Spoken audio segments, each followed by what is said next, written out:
Good afternoon, guys, and welcome back to another video. This is my 2001 Ram 3500, and I wanted to go over pretty much everything that I've done since I bought it. So I bought it over a year ago, and I want to explain basically everything it takes to keep a 20-year-old truck on the road. I think a lot of people really overhype the 24-valve and 12-valve Cummins, the older trucks, bulletproof motors, and go forever, 250,000 miles is just getting broken in, all that stuff. So I kind of want to put some of that to rest, and also my experience with it. Again, I've had the truck for a year now. I bought it with 223,000 miles on it, and now that's 235,000 miles on it, or pretty close to it. I think it's 233, something like that. So I just kind of want to go over my experience with the truck and how we got it from when I first bought it to where it is now. Also, these are by no means I'm finished modding it. We still got a transmission that's coming in for it hopefully pretty soon here. Wheels and tires are going to get done, and then hopefully maybe a few minor power mods, at least injectors, maybe a turbo. We'll see, but that's kind of future down the road stuff. For right now though, I feel like this is a good point in time to go ahead and kind of go over everything that's been done to the truck. So the way I went ahead and figured out what I have done is I went ahead and made an entire list. I used AMSOIL, and one of the AMSOIL's little perks they have is you don't need an actual buy anything from them to use this, but it's called AMSOIL Garage, and it's a little side site, and it lets you track all your maintenance. So you put in everything you do to a vehicle. It lets you put in price, part numbers, all that stuff, so you can track pretty much everything you've done to the vehicle, and at the end of it add up totals and see how much it costs to actually own the vehicle. So this is pretty much including everything except for insurance, which is pretty inexpensive. It's a 20-year-old truck, and fuel costs, which is not so inexpensive because, well, fuel costs and fuel sucks. All right, so the way I'm going to do this, I'm going to go ahead and put all the prices on the screen because I don't know them off the top of my head, but we're going to go ahead and go through all the upgrades and everything that we've had to do, starting with the visuals and exterior, and then working our way to interior, and then eventually last is going to be motor and maintenance stuff that needed to get done on the truck. So hopefully by the end of this, you'll see the total of everything I've spent on this. Hopefully my wife doesn't see the total I've spent on this, and I will go ahead and knock this video out. All right, so I went ahead and started off. We're going to work from the front to the back. Went ahead and got a set of headlights off Amazon. I went with a switchback LED for the corner lights, so it runs clear during the day, and then whenever the blinker comes on, it will switch over to yellow. And day is not quite accurate. When the parking lights are on, the switchback is on. And then the headlight has a DRL, which I wired up to run as a daylight running light whenever the truck's on, the light's on. And then the headlight, of course, is just an LED. It's just a bolt-in for the factory replacement. I believe it's 9007. Could be wrong, could be 9004. Gotta look that up. And the LED output is not super great. Same with the housing being tinted. It looks really good on camera and visually, but night performance could definitely have a little bit to be desired. And then follow up with that, I also went ahead and did a grill upgrade. My old grill was chrome, peeling and falling off. So I went ahead and went with black. I think down the road, I am gonna paint the exterior white, leave the interior black, possibly add some LEDs in there, and then put ram letters across the front. But that's so far the visual that I like the best for these. For right now, this is what it looks like, and this is what we got going. Now the truck also came with this Grille Guard on here. Unfortunately, I don't know the brand, and I'm not entirely sure if I like it, but it is nice deer insurance, especially living out in the country. So I'm not sure if I like it or not, but eventually I do want to upgrade to a 4th gen bumper after I get a welder and figure out how to mount it up properly. So until then, right now it's going to stay the way it is, and it's going to stay on the truck. So last front end visual, I did go ahead and paint up the grill plastics because I did not like how the grays were looking, and I think it looks a lot cleaner being all black. So to continue on with the lighting, I also did the cab lights, I did the marker lights, tail lights, and then added in the third brake light as well. And the cab lights I found Facebook Marketplace for like 15 bucks. Went ahead and found the marker lights for about, I believe it was 30 or 40 bucks on Amazon. Tail lights were on Amazon. They are the darkened housing with the LED-C, and then eBay for the 3 little tail lights across the back. As far as the mirrors go, they are the stock mirrors. Actually something I still need to change out. It is a manual mirror, so you can see that someone cracked it when they were trying to adjust it up here. And it literally means there's no electronics in this whatsoever. It is something I do want to change out in the future. But that's the mirrors. I just went ahead and painted the caps white, and I do like the two-toned look as opposed to just having all white. But again, I may change it down the road once we do the grill and a couple other things. So next big thing that really helped change the truck, I went ahead and did a Harbor Freight bed liner. And as you can see, this is something I actually need to make a separate video on of how it's holding up. It's not holding up the greatest.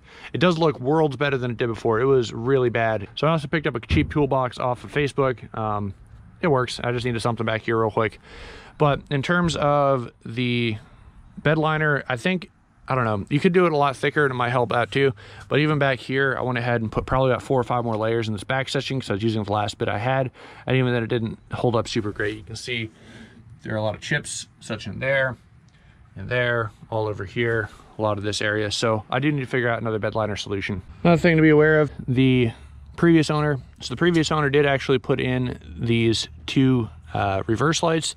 They actually help out tremendously. They're very bright, and I will be transferring these over when we eventually get a new rear bumper. And then of course, the absolute biggest thing that transformed the entire exterior of the truck is I went ahead and did body work and paint to it. So again, I'm working on a pretty extreme budget with this thing. So I went ahead and used regular spray paint and just basically bonded my way through. I repaired the dually fenders, which had a pretty large crack in them.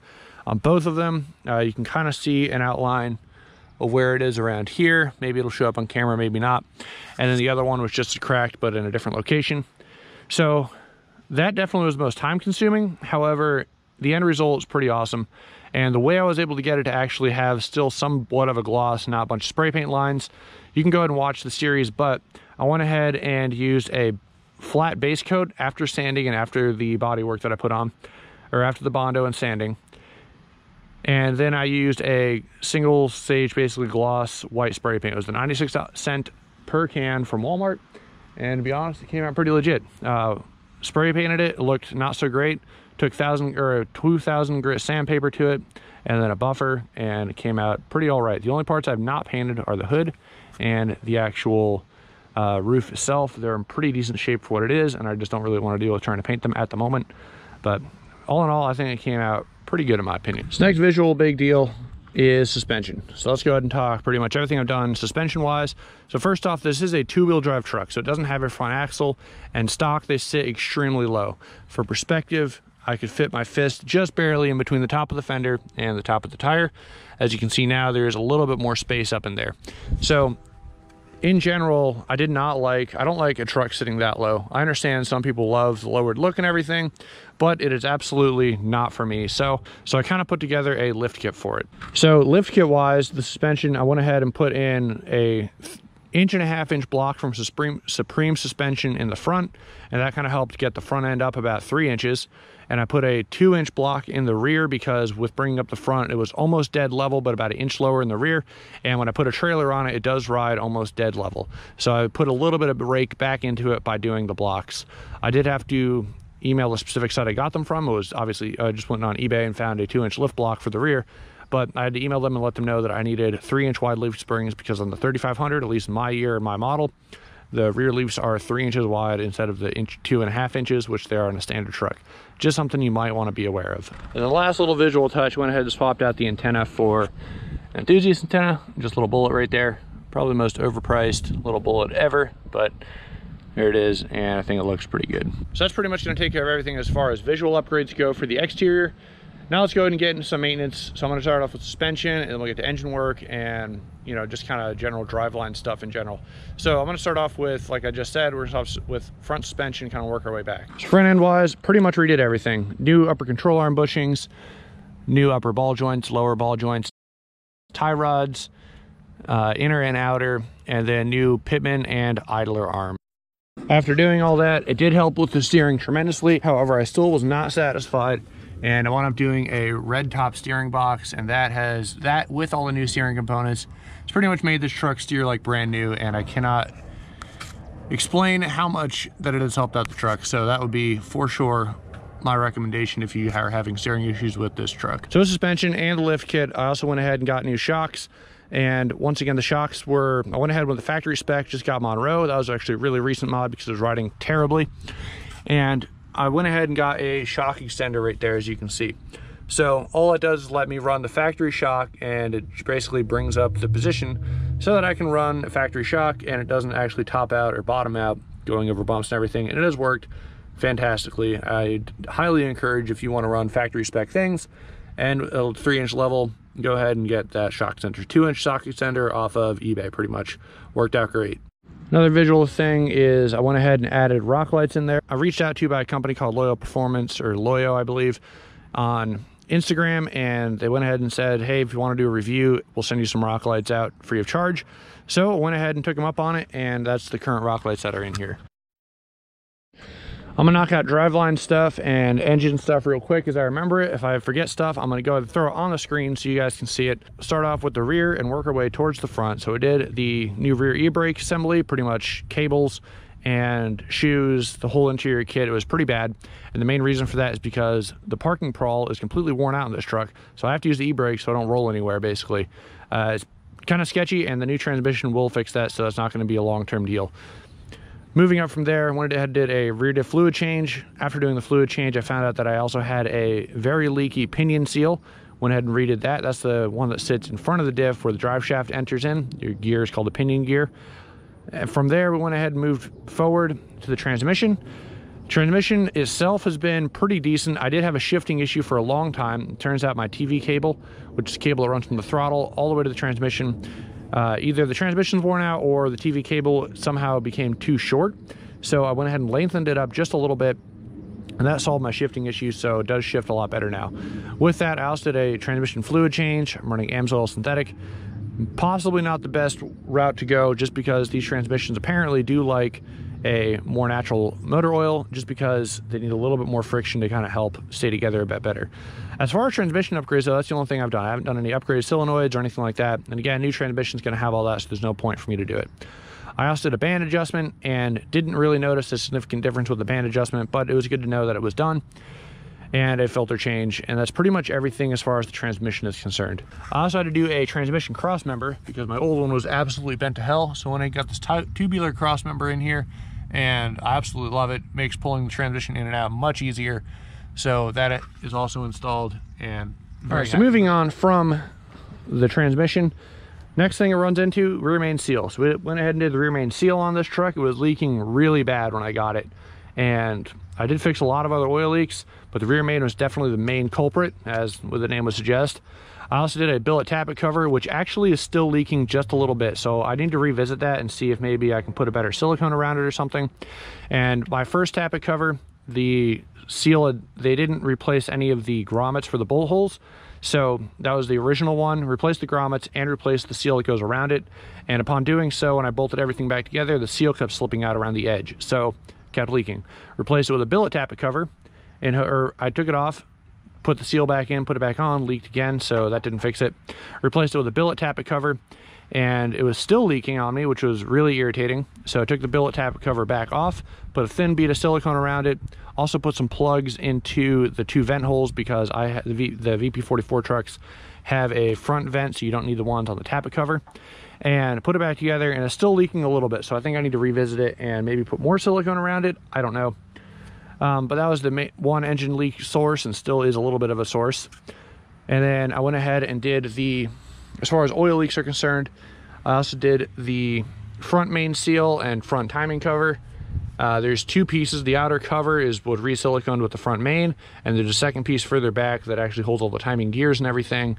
That one was not done. It may need to get done, but I'm holding off on that because it's a real pain in the butt. Then we also did the coolant. I also went ahead and knocked out the oil cooler seals as well. I did notice a pretty decent leak, and that sits right behind the oil filter. So I went ahead and did that as well. So that pretty much is everything oil leak related to this truck that I have done. When I got the truck, another issue I was having was it did not like to cold start at all. Even after sitting for about 30 minutes, it would just completely die out on me. I'd try and start it, and it would take about good, 5 to 10 seconds to crank it and finally get it to start. Turns out it was a fuel drain back issue because there was air getting in the system somewhere. It took me a long time to figure this out. I started out with putting a check valve in the fuel line, and this does have this is not a stock fuel system. So this truck does have the tank sump, and it does have a AirDog 165 pump in there, which means there's no stock fuel filter housing or anything like that. It just runs a single 1/2-inch line all the way up from the pump to the VP44. And there are a couple other things that go along with that we'll get into in a minute. But it turns out the issue was my fuel crossover tubes, and they sit right in here between, or ejector crossover tubes, between the external line right here to the VP44 hard lines and to the injectors themselves. Somewhere in there they were leaking, especially at the head. You could see fuel running back. I thought it was just leftover grease, so it didn't hit me at first that it was diesel fuel. And since it's been replaced, it is now finally dry, which is awesome. I also replaced the fuel lines with an aftermarket eBay brand because the stock ones are crazy expensive. I'm talking like $200–300 per line. The whole set was $250. However, the clearance isn't the greatest. It does touch a little bit on the block and a little bit right here. So I got to keep an eye on that, make sure nothing rubs through and has any issues. So VP44 side and fuel system wise, mainly new lines and a new fuel filter, and then the crossover tubes, and that kind of fixed that issue. I still have a check valve in the line just because I don't really feel like taking it out and replacing it with something else. I already have the cut in the line, so I figure if it helps, and it does work. While I was in here, I also did replace the T-fitting. That was not leaking, by the way, but is something people said to check. And also the banjo bolt in the rear of the head. I went ahead and put new washers there, and the banjo bolt right here for the check valve. My check valve was not necessarily bad, but it wasn't the greatest. So there is a tiny little hole in the check valve. So replacing that banjo bolt and hoping it's gonna like keep fuel in the system isn't really realistic. The whole point of that check valve is to keep at least 14 pounds of pressure, because what would happen is if you pump this up, and I've set mine to about 17 pounds, or 17 psi of fuel pressure. So it comes in, and if you didn't have a check valve there, it would go right back out, and the VP44 would never see that pressure. So that check valve opens at 14 psi to maintain at least 14 psi of pressure behind this pump. If you have a stock one that's dropping below that, it's really not healthy for it, and you should probably upgrade to something else. Maintenance wise, I went ahead and did a hydro booster because the hydro boost was leaking in the cab. Funny story about that, I started having a brake lockup issue right after I did that, and stuck in 2 washers right here, spaced it out, and I've not had the issue since. I think the hydro boost like handle was pushing just a little bit too far into the master, and it wouldn't let it release all the way. So eventually I'll do something about that. For right now, that has been working for the past couple thousand miles, and I'm not really worried about it. Other stuff we had to do, I went ahead and replaced the turbo core on the whole set turbo. The issue with that was it was pretty much the bearing was starting to get loose, and whenever I got in a high boost, especially in second gear, trying to floor it, it would go from a nice soft turbo noise to a really horrifying screechy noise, and that was not good, so we replaced that.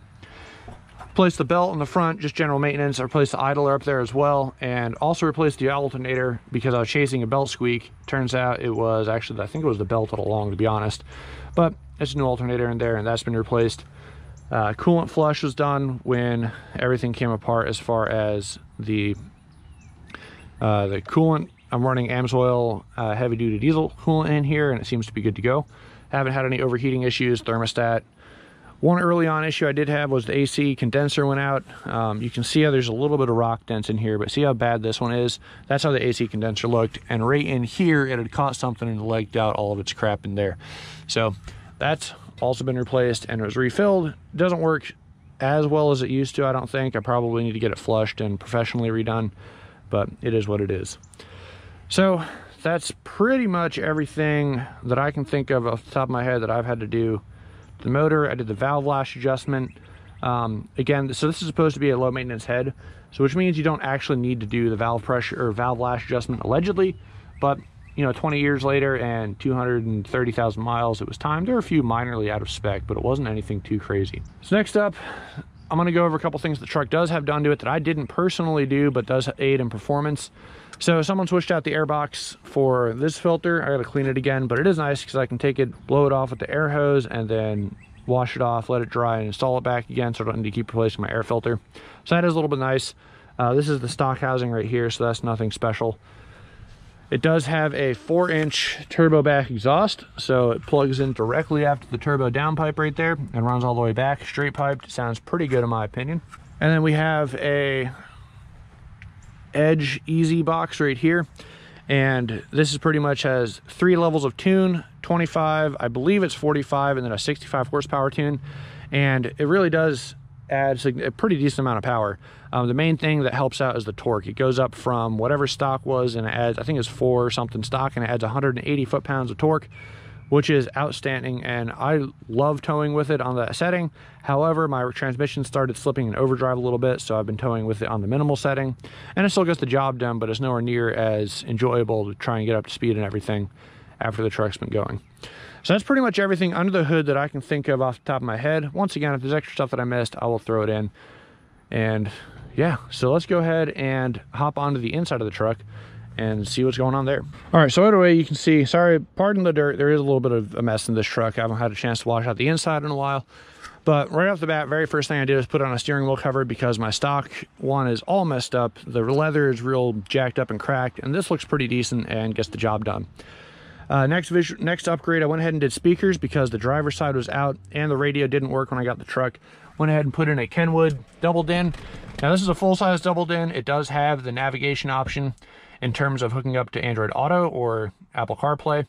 So that's outstanding. The one downside is being a full-size double din is when I stuck it in here, I didn't realize it was going to be an issue, but I cracked my dash core on the back side of this. So you're supposed to cut it. Mine just cracked. It's very brittle back there, which does suck. You can see this is like kind of loose in here. Headlight switch, same deal. Like the dash core on this truck is really not in great shape. And the dash itself wasn't in great shape either. Hopped on LMC truck, put a new dash in it. While the dash was out, I did a heater core. I had a blend door suction bag. This whole truck, AC-wise, is controlled with a vacuum, except for the actual temperature blend door. That one is electronic. But I did have an issue with that, so I went ahead and popped in a new blend door, and now my AC works as it's supposed to. Comes out the proper vents. It was just blowing out the top one before, so basically a vacuum leak because one of the bags had popped. On top of that, I went ahead and found some new seat leather on eBay because the stock ones were absolutely trashed once again. So I went and got a new rear seat leathers, bottom, same on there, and came out phenomenal. Really happy with the product, and it feels very comfortable. I did new bottom seat foams, which help out once again tremendously. I just got some basic Walmart pads right here because I didn't like how gross this whole thing looked with the brake fluid that had leaked everywhere. So that's good to go now. In terms of everything else, I think that's honestly, there really wasn't much other stuff done in the interior. I do run a scan gauge 2, and it's really not super well utilized. I use it mostly for coolant temp, and really that's about it. There's coolant temperature displayed on there, RPM. It can do a couple other things, and for code reading, of course, but that's really about it. It's kind of underutilized, but I like to have it here anyway, and it is what it is. I also have an aftermarket brake controller in here, which helps out tremendously. I have a 20-foot trailer with electronic brakes on it, and this has been a huge lifesaver in trying to keep everything well balanced. It lets you adjust, you know, how much percentage needs to go to the rear. If you have a different load, you increase it so it has more trailer brakes, less, you know, works out great. Absolutely love the brake controller. I ran my tuner wire in here. It used to be in the engine bay, so this is currently, I just have it memorized. Top is least, mid, and then high. And then I keep it on the low tuner right now, again, because I'm having transmission problems. This was done by a previous owner. I'll paint it eventually, just haven't gotten around to it. And then as far as gauges are concerned, these are glow gauges. Has a little triple pillar pod in here, and this just actually goes on top of the stock gauge pod, like as you can see right there. This is just screwed in with little caps to it, and then it has the gauges run. So it has transmission temperature, which I find extremely useful. Fuel pressure, which if you have one of these trucks, fuel pressure is an absolute must, because if it goes out, there's a low side, then your VP44 is probably going to go out shortly after. It won't get the cooling it needs. It does have the ability to suck some fluid out the tube, but again, it's not going to be able to get the cooling, so it will eventually go out on you. If you're low on power and truck's not doing what it's supposed to, definitely make sure you check your fuel pressure. And then it has a boost gauge in here, which kind of helps out. The stock Holsa HY35. This truck, I believe the stock wastegate opens around 19 psi, so I get about 19 to 20 psi. And the big difference I noticed with the tuner is it'll go from, on the baby boost setting, low gears, it'll kind of get up to that 18, 19 psi pretty easily, and then, but in overdrive is where it really shines, third and fourth really. When I need to get more power, especially going up a hill or like trying to merge in the last little bit, on the baby tune, it'll only get up to maybe 10 or 12 pounds of boost. It really can't build the pressure because there's not enough fuel to really spool that turbo up, not enough exhaust gas basically. However, on the bigger boy, on the 65 horsepower tune, it'll spool almost instantly straight to the 20 psi, and I'll get a lot more power out of it that way. So just something to be aware of if you're on the fence about how this should work. That's what I enjoy, especially about having that little bit of extra power. Really helps the motor run better in terms of the boost. So last thing, I don't know if you'd really count this as an interior exterior mod, but I also went ahead and put on 35% window tint on both side windows. And then unfortunately last trip I picked up a dinger on the windshield right there, so I do need to actually get a new windshield.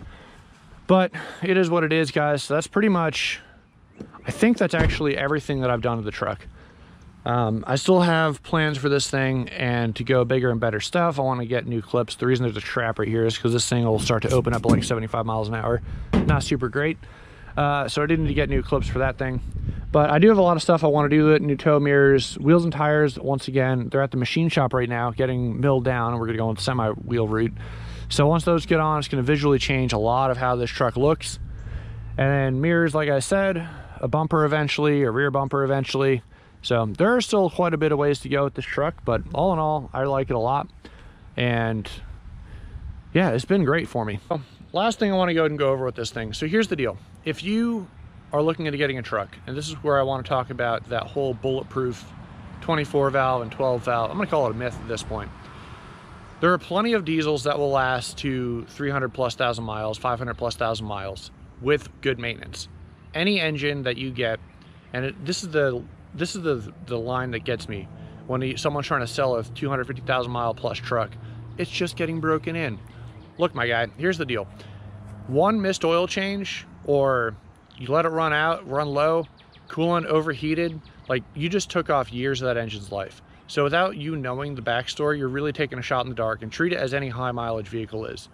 The next big thing, the Cummins, as solid as that bottom end is, and really the whole motor, the seals on that sucker, man, they want to leak so bad. So monitoring the oil is crucial, trying to keep that thing up to date. I pretty much check it every fuel stop just to make sure. When I first got it, it was probably going through a quart within 100,000 miles, or within 100 miles, 100 to 200 miles, I'd be down almost a quart. Now I'm down to about probably every 2 or 3 fuel stops, I'll go ahead and add half a quart, and then probably equates to about maybe 3 or 4 quarts over the course of an oil change, which is way better. I still got to do a pan seal and a couple of other ones, but for the most part, it's definitely getting a lot better than it was. But here's the thing, if you are looking to get a truck, first off, you're trying to get into hot shotting or do anything like that, get a newer truck. I'm telling you right now, unless you are perfectly fine with having a lot of downtime and it's not your full-time job, sure, you can get a 20-year-old truck. But the other big thing to keep in mind is shop costs. So the only reason I'm able to afford this truck and keep it on the road like it is because I do all this work myself. If I had to shell out $95 an hour for all the labor costs involved in this thing, it easily would have topped probably $10,000 by now. I'm not even kidding.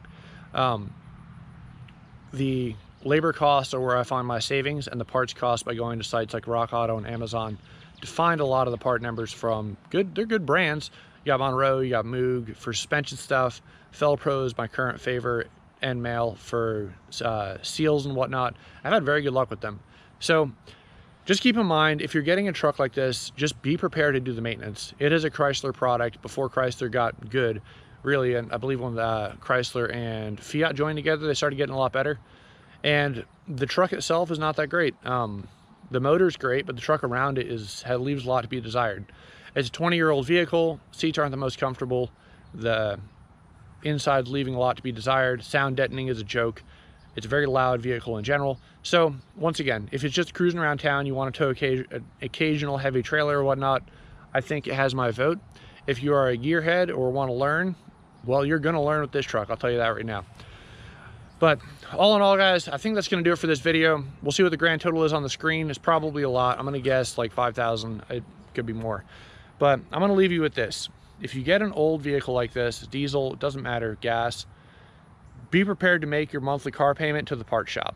That's basically what it comes down to. If you are paying a shop to do this, it's going to be even more so, and it might actually be more expensive than just making a monthly payment on a newer truck. If you get a newer truck, well, then you make your payment to the bank, but you don't deal with all the downtime, and you're pretty much just left with oil changes and minor stuff here and there. So that's kind of my philosophy on this thing. But it's definitely been an adventure, and the truck has done what I needed to do, and that is tow my trailer, which is parked over there. And it tows the Mustang around pretty well, tows household goods when I need to move things. So in all, the use I've gotten out of it has been worth it. So I hope you enjoyed the video and kind of everything that's gone over with this truck. A little bit of a long one, a lot of talking. But I'll go ahead and catch you guys in the next video. Take it easy, and I'll see you in the next one. Enjoy. Feel free to subscribe, like if you like, and once again, see you in the next one.